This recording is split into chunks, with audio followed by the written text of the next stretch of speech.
Y parece que han pasado más de 2000 años, pero parece que no hemos aprendido nada, porque si ustedes se leen el último libro del perverso responsable de la última crisis, Alan Greenspan, que se titula El mapa y el territorio, y ven los comentarios que hace Alan Greenspan a su libro, en él dice que no sabe por qué no pudieron dar respuesta a los supermodelos matemáticos desarrollados por la Reserva Federal, el Fondo Monetario Internacional, Goldman Sachs, etcétera, lo que llaman ellos con el nombre rimbombante de Dynamic Stochastic General Equilibrium Models, modelos dinámico-estocásticos de equilibrio general, con muchas fórmulas que en teoría tienen en cuenta todos los escenarios, meten toda la información y con eso se pretende dirigir la política monetaria y el futuro económico de nuestras vidas. ¿Por qué fracasaron?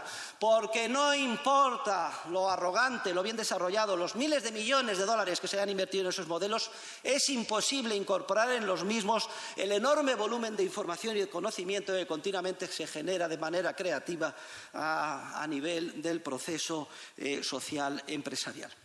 Y la definición del derecho como resultado evolutivo no requiere, por tanto, de ningún Estado. El Estado llega muy posteriormente.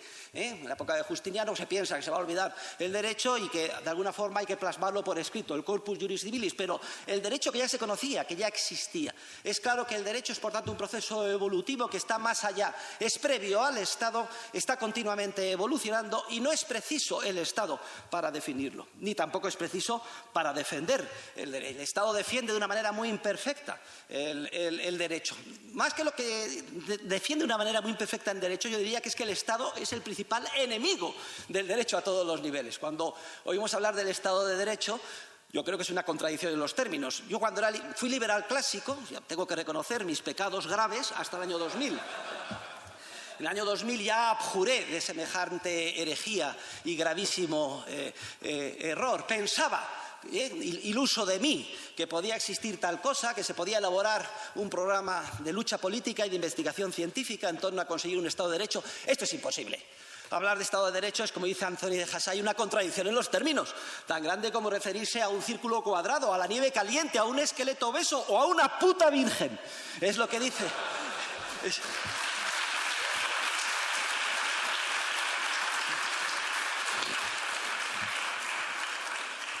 Luego, no requiere ni para la definición ni para la defensa del derecho, no se requiere la existencia del Estado. Todo lo contrario, el Estado es el principal enemigo a la hora de defender el verdadero derecho, es el principal obstáculo para su definición. Y cuanto antes nos quitemos la venda de los ojos y nos demos cuenta de esta realidad y de las razones teóricas por las que siempre esto va a ser así, mucho mejor en nuestro avance en la lucha por la libertad. Ahora bien, no solo el Estado es, desde el punto de vista científico, innecesario, es que además el estatismo, entendido por estatismo el deseo de organizar la cooperación social en base a un órgano monopolista de la coacción institucional o la violencia, que conocemos con el nombre de Estado. El estatismo es teóricamente imposible. Toda la teoría austríaca sobre la imposibilidad del socialismo de alguna forma se generaliza y se convierte en una teoría sobre la imposibilidad del estatismo. Estoy preparando la 5ª edición española de mi libro Socialismo, Cálculo Económico y Función Empresarial. Y muy seriamente he considerado la posibilidad de cambiarle el título, porque el problema no es el socialismo.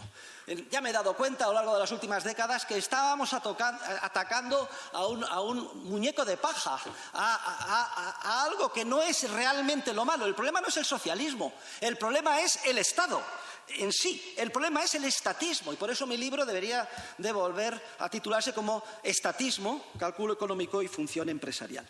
Porque si hay una conclusión esencial del análisis teórico de la escuela austríaca es que es imposible organizar cualquier parcela de la vida en sociedad en base a la coacción institucional, incluyendo la definición del derecho, incluyendo la defensa del derecho, incluyendo la justicia, incluyendo el orden público. Y ello por unas razones esenciales. Analizo con detalle estas razones a lo largo de las 450 páginas de mi libro, pero que las podemos resumir aquí.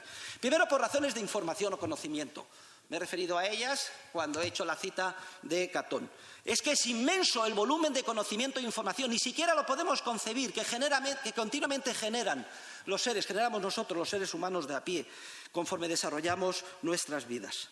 En segundo lugar, por la naturaleza curiosa, distinta, diferente del tipo de conocimiento o información que desarrollamos de manera creativa y empresarialmente conforme vamos actuando. Es una información de tipo tácito, es una información articulable, que por tanto no se puede transmitir de manera formalizada a ningún centro de información, digamos, a los supuestos expertos, que son los titulares del poder político o los asesores de los políticos, para que puedan ellos, de alguna manera, elaborar leyes justas e imponerlas por la fuerza al cuerpo social. Este programa de investigación y este programa político está condenado al fracaso, no solo por el enorme volumen de información de que se trata, sino por el carácter específico de tipo tácito, no articulable y no transmisible de manera inequívoca a un órgano central. Pero es que además, y en tercer lugar, la información y el conocimiento del que estamos hablando no es una información o conocimiento que esté dado, congelado en algún sitio, acumulado y se pueda transmitir o llevar de un lugar a otro. La información no está dada, porque la información la estamos cambiando continuamente los seres humanos como resultado de nuestra creatividad empresarial.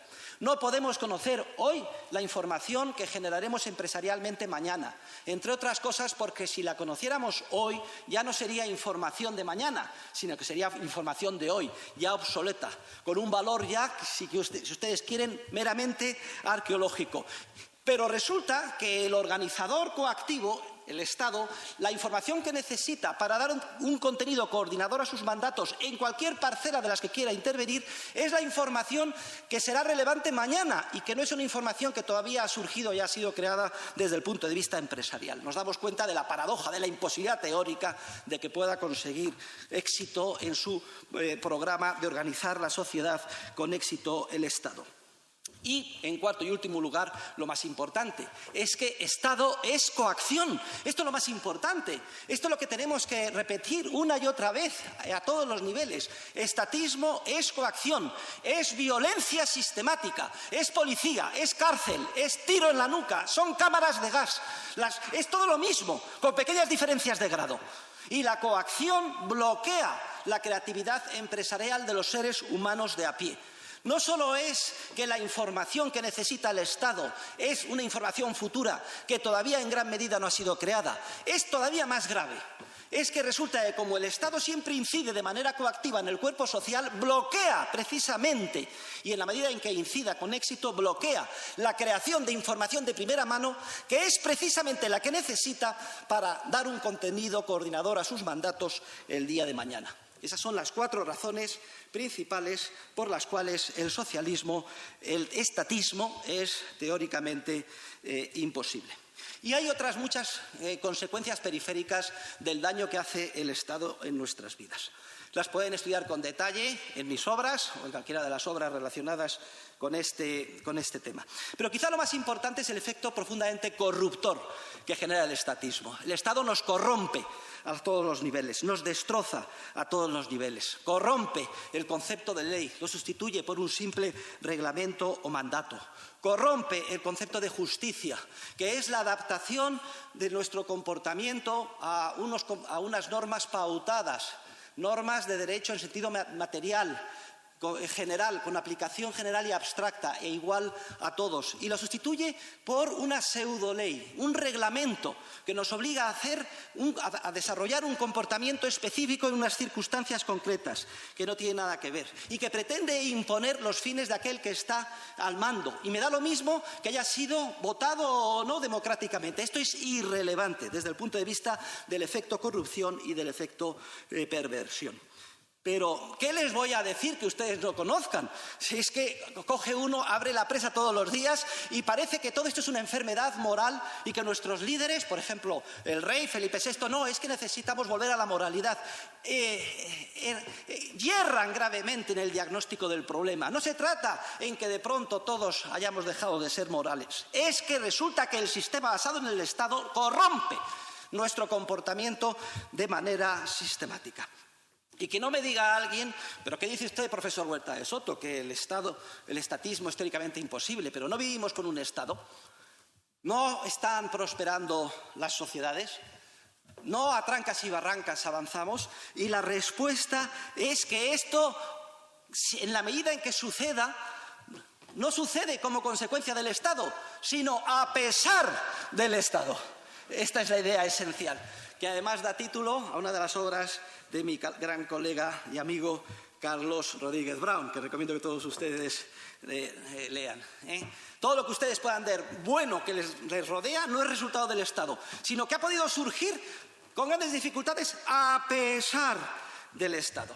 Y aquí me gustaría que todos fuéramos conscientes de que el ciudadano en general muy fácilmente cae víctima de una peligrosísima ilusión, porque como consideramos que, por ejemplo, son esenciales para nuestra vida las carreteras, la educación, los hospitales, el orden público, y como vemos que en la situación actual las carreteras, el orden público, la educación, etcétera, las proporciona malamente el Estado, identificamos Estado con estos bienes que son tan necesarios.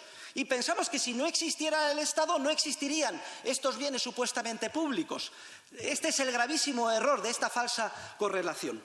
Tenemos que darnos cuenta de que el Estado es una rémora y de que sin Estado dispondríamos de carreteras, educación, hospitales, orden público muchísimo más eficientes, muchísimo más moral en cuanto a su comportamiento y a un coste mucho más reducido. Esta es la idea esencial de la agenda libertaria que debemos de mantener y convertir en el centro de nuestro esfuerzo divulgador y teórico hoy en día.